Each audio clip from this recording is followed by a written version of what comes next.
After following the decline of several fish and wildlife species, it is obvious to me these are connected occurrences.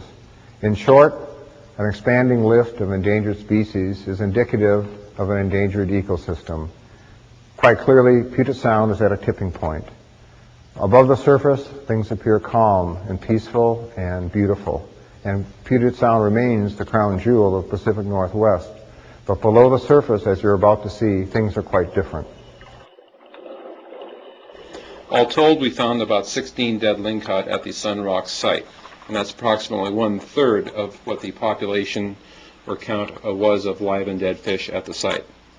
This sand lance is still alive, panting, moribund, and obviously about to die.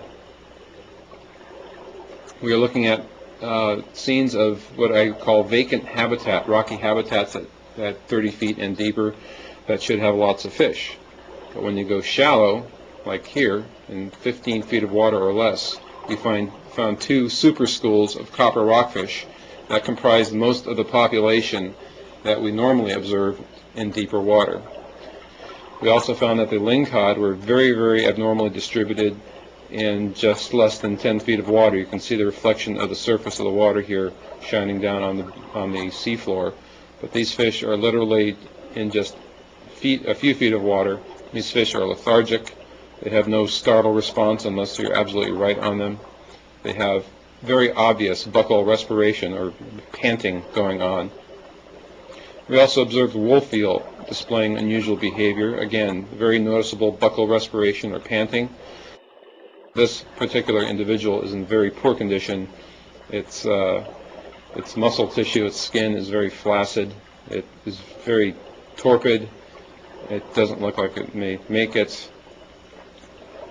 We saw concentrations of spot prawns that were in very, very shallow water. It's very unusual to see spot prawns at all during the day diving. Here's a dead saddleback, or a saddleback gunnel that is about to die, panting, very rigid, next to a sailfin sculpin and a black-eyed goby, several of those. There are certain bands of these dead fish that formed virtually a death row. We also observed dead invertebrates. This is a sea star, a Pycnopodia sunflower star that seemingly had just died. This is a dead Pacific giant octopus that we observed at Sun Rocks at the North Wall. We saw other unusual observations. This is a deep water species of fish called the red brotula that is typically found on the steep slopes of fjords, muddy steep slopes of fjords. You hardly ever see them diving. The other thing that we observed here is a near explosion of the invasive tunicate Cyona savingi.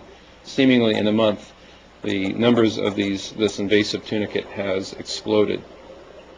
We also had a very unusual observation of a lingcod nest. Typically, lingcod spawn from late November, mid-December into, at the latest, April. Maybe in May you might see a nest, but to see one in September is absolutely bizarre. I've never seen one that early. But fish will spawn often when they are faced with stressed conditions. We can make this turn around if we decide to make it happen.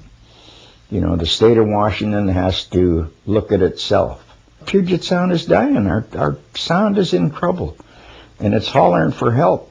And we have to make that happen. We got to help our Puget Sound, all of us.